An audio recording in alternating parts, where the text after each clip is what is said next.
So I've tried to do that really cool thing where they put like a shirt underneath a jumper, you know, like all the Pinterest bitches do, but instead of feeling like that, I feel like I'm just going to school again. Am I mad about that? Hell no! I feel like 15-year-old me would be thriving in this.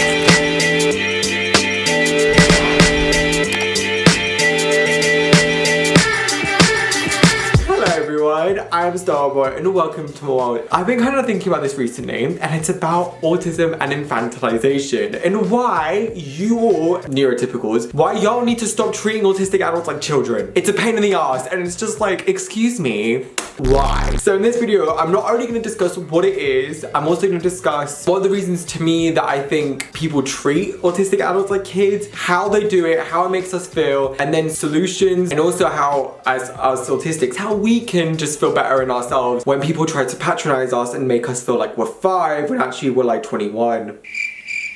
And I know that autistic people are not the only people who face infantilization. I know so many other people do, e.g. other neurodiverse people, even sometimes people with mental health like depression and anxiety. I completely understand, so this can also relate to you guys. I am just speaking about it from my perspective as an autistic person, but if you relate to this and you're not autistic, brilliant, you are not alone. We feel the struggle together. Before we start, what else are you gonna do? Obviously, you're gonna subscribe. Without further ado, let us begin. Okay, we are here, we are quick, we are here to discuss what is infantilization. So let me get my Professor Steph glasses on, you know, really get into character. Like, can you see it? Infantilization is basically when an adult is being treated like a child, even though there is nothing about their mental, physical, social, or intellectual well-being that requires such treatment. Infant is literally in the word infantilization, and it's really frustrating because it doesn't make sense, and this often happens when I decide to say to some people that I am autistic and it literally changes their demeanor immediately. Like, I'm not the same person. Sometimes I think it's hilarious, sometimes I just think it's infuriating. So examples of infantilization could be, as soon as you admit you're autistic, they constantly remark about you being very innocent or being very childlike or a baby, like you're such a baby, and not in the like flow like, oh my god, you're such a baby, you're so cute, but like almost as if like that's one of your main things, and it's just like, no. I think it's worse when it's someone who's near your age, a year older or even a year younger, and they're still remarking about how innocent you are and about how much you're a baby, and I'm just like, what was the reason? Cardi B. Number 2, the tone of voice and the demeanor changes and it gets almost like you're speaking to a child, and within that can also be very patronizing. My example of this specifically is when I told a college for my foundation year that I was autistic, she infantilized me and then said something really ableist. She was like saying, and she did like the voice, like you're speaking to a child, so it's kind of hide and cover what you're actually saying. Bitch, I know what you're saying. This is how like, oh, like maybe we can put you all in a group together because there's many kids like you applying and we can all put you in a study group together, just you guys. Can you hear? It's patronizing and also just infuriating and really degrading, and then when as soon as you say ableist stuff like that, it's even more. Constantly associating a person because of their interests or their likes with being childlike, e.g. STEM toys, which sweet, we're gonna get into it, and overall just being treated like a kid. I feel like in the other sense it's not being taken seriously enough, and it's so infuriating and just so degrading. Now Professor Stuff must leave because these glasses are really freaking dirty, and we shall get on to basically what are some of the causes of infantilization. Okay, so now let's discuss the causes of infantilization. Now I know some of it definitely relies on psychology. I'm not a psychologist, I'm an autistic person who just connects dots. So I can't do about the individual who does it, but I can do about what I think as the world, what I see are the causes. So firstly is media representation. I feel like you knew I was gonna get into this. So in that one sense of media representation is that a lot of the times when it comes to media representation, it's often children. So the association with children, I have 2 reasons for. Number 1, I think is because of school, because I think when you see autism either get represented within media or even in the real world, oftentimes it gets associated with school. school. And oftentimes, autism and ADHD has the association with a primary school because that's what you see. The diagnosis process sometimes gets discussed at more of a younger age and becomes way more of an open topic at a younger age. However, I don't think this is always the case because a lot of autistic adults get diagnosed within their teen years or even like early adulthood. That's because the diagnosis process is a mess. That's not always the case, but I do think a lot of parents still associate neurodiversity with primary. And the second reason is because of charity events like Children in Need and Comic Relief and Red Nose Day and etc. etc. They want you to donate to all these different causes, and I'll talk about all the causes they're going to donate to. And one of them often tends to be neurodiversity, and often these different organizations to help and support autistic kids or neurodiverse kids with their accommodations. Finally got to the word. And oftentimes they will put children up. Because of that, I think a lot of people think that autism is only to do with kids, but they also forget that kids grow up and that autistic kids will grow up to be autistic adults. You will always be autistic. It's just that your need and your support and your accommodation changes as you grow up. Secondly, it's the other extreme, which is media and stereotypes that are portrayed. Now, when there are autistic adults shown, oftentimes, sadly, they still are portrayed in somewhat of a child way, in contrast to their neurotypical people. An example I can give of this is The Big Bang Theory. Sheldon. Autistics, you already know where I'm going with this. If you did not know, the character Sheldon Cooper from The Big Bang Theory, so many autistic people don't like because he's just a stereotype and almost becomes a mockery of an autistic adult, and it's so frustrating. And the reason is because, especially in contrast to his neurotypical counterpart, every single autistic trait gets mocked and gets taking the piss out of. So whether that is, for example, if something doesn't go his way or there's a change of plan and he freaks out and he has a meltdown, it often gets seen as humor and a joke, which is annoying. Or in the other sense, if there's routines that he follows, for example, when he's ill or little things like that, like he has to be in bed by a certain time, he wears this, he does that, they often get perceived as very childlike. Again, in contrast to his neurotypical counterparts who don't do the same things. And it is so frustrating because I'm 100% sure so many people associate that character with autism, and it can be quite harmful because it's a mockery, it's a joke, and it feels degrading. And so when people associate with that, they often will then treat us like that stereotype that's being shown versus as a human being. Dr. Spencer Reid from Criminal Minds, like I love Criminal Minds, Matthew Gray Goobler.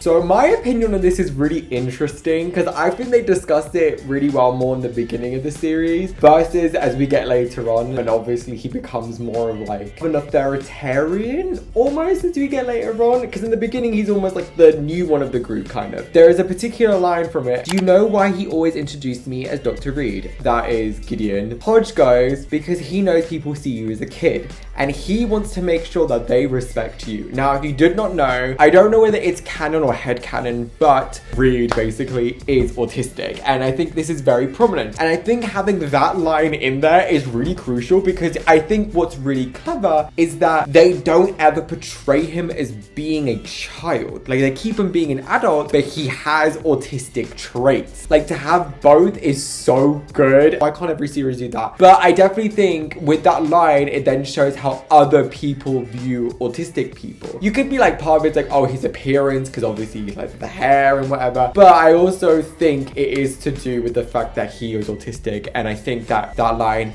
is very crucial. And thirdly, that simply that neurotypical people don't understand autistic people. Not all neurotypical people, but a lot of them don't. And because of that, they often just portray it as being a child and will even tell us off like saying, snap out of this, you're not a kid anymore. Or even get bullied for liking certain things. That's happened to me in year 3 when I was a child. How was I infantilized as a kid? Because of ignorance and because of literally not being educated about it, people will just treat you like a kid because they can. Because of the way your brain works, they will just often associate it with that innocence and that childlike. In some ways, like, I think when people badger on about it, it goes from being like a compliment to being quite patronizing. But I'm also very mature in other ways. And to not appreciate that negates and completely ignores my maturity and my growth as a human being, and just makes me feel ultimately frustrated. And especially, I've gone through so much growth and I'm so proud of myself, but it's super frustrating to hear that and to just be faced with that. I feel like let's go on to the next part of the video. I did originally film this, but I thought I would communicate it via webcam because I feel like I can talk about this way more better. The next part I want to talk about is an example of how infantilization can just be really hypocritical and very much like a double standard. So let's go into it, and we are talking about stim toys. If you don't know what stimming is, we all do it, every single person, but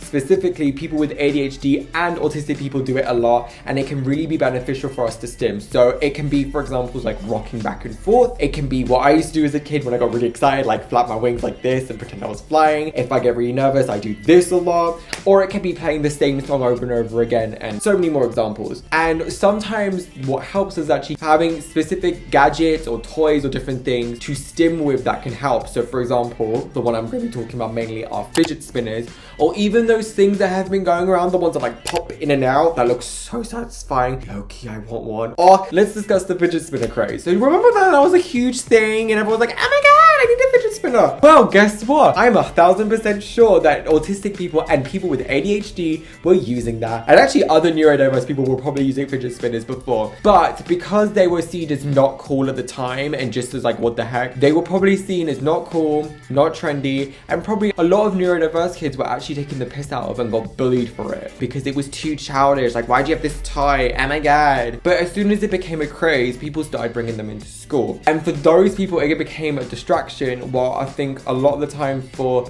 people with ADHD, actually stimming and actually fidgeting with something can actually help them concentrate. And I know for me with autism, if I do stim, it actually helps me a lot to just focus. So because of that, and because the craze went up, everyone was having them, people were using them as distractions, so teachers started to ban them, and that's when they got banned across all schools. But the thing is, the kids who suffer are not the ones who just bought them because it's kind of a craze. It's the ones who got them, who needed them because of their neurodiversity. I remember one time when the fidget spinners were first banned, there was this kid who brought it in and he was arguing with a teacher saying that he needed it because of his neurodiversity, and the teacher was like, no. And it's frustrating because of this ban, because now he's not allowed it, although it's gonna help him concentrate and help him focus more, because it's gonna be seen as a distraction for the other kids, putting the needs of the neurotypical kids over the needs of the neurodivergent kid. And it's frustrating when neurotypical people take the piss out of them, mock them for it, be ableist for it, and then those same neurotypical people will take that same thing that they got taken the piss out of. When it's a trend, it's suddenly acceptable and fine. It's frustrating, it's annoying, and I think this is the biggest example of how infantilization and ableism can be super hypocritical. How does it feel to go through infantilization? Honestly, really degrading, and it's really exhausting to also go through it, and frustrating. Like, I just sit there and I'm like, okay, I'm a 21-year-old adult, and it's like I have been through so much stuff through my life, good and bad, and I have learned and grown through everything, and I am who I am today. So people infantilizing me and treating me as a child is really, really exhausting and draining, because it's also like you're forgetting how much that I have been through. You're forgetting and ignoring that I am who I am. It also kind of makes me feel like, why do you do it? Like, seriously, why? Because there is something called duality, people. Yes, I can like Animal Crossing and I can have a teddy bear, which by the way, I still have it. Mr. Snuggles, hello. But can I also have a discussion about mental health and about getting deep and personal? Yes. Can I make some amazing fashion campaigns using a camera and editing and all of these different things? Yes. But the thing is, you ignore all of the grown-up stuff I can do because you treat me like a kid. And it's also just kind of annoying. When someone calls me innocent, I'm literally just like this. Whack.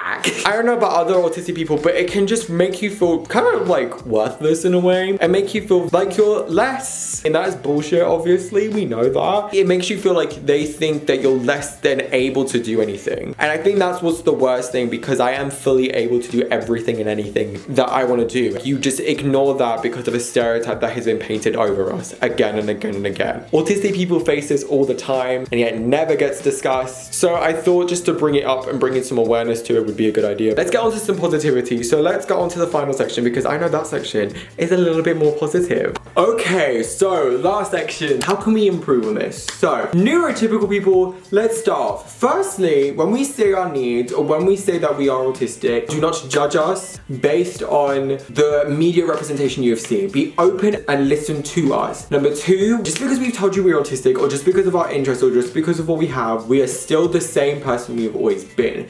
Don't think of those stereotypes because we are much more than a stereotype. And number three, just listen. Like, listen to us and listen to how you can help as an autistic ally. Listening is the best way we can move on and we can communicate effectively if we just listen to each other. Autistic people, you guys, now let's discuss on how we move on and how we can make ourselves feel better when we do get infantilized. Number one, know that it is not your fault. I cannot stress this enough. It is never your fault for being infantilized. It is the ignorance of the person who did it, not because of you doing what you enjoy and not because of you being who you are. It never has been and it never will be, okay? Number two, if you can do it, tell someone that you love and tell someone that you support, like, hey, this person did this to me and I do not feel comfortable. I know it's hard to tell the person who has infantilized you, so if you can, do tell them, and if you can't, tell someone you trust, like whether it's a trusted adult or a trusted friend or whoever. Number three, allow yourself to feel everything if you do, because you are completely valid and you are completely human for feeling crap about it, because it's not your fault and it's basically someone being ableist to you. Well, take care of yourself after, like whether you need to like just lie down and process the information and remember that it's your fault, you just need to do a freaking like workout or something, do that. Or whether you just want a cozy night in and you lie in your weighted blanket and you just play on your Switch and do your specialized interest and be joyous, you play with your stim toy and you are just happy with who you are, being in an environment that you are comfortable in, do that also, because that definitely does help as well. I hope you did enjoy that video because I kind of enjoyed it. Please like, subscribe and comment what you think, and I shall see you guys next week with the next video. Bye!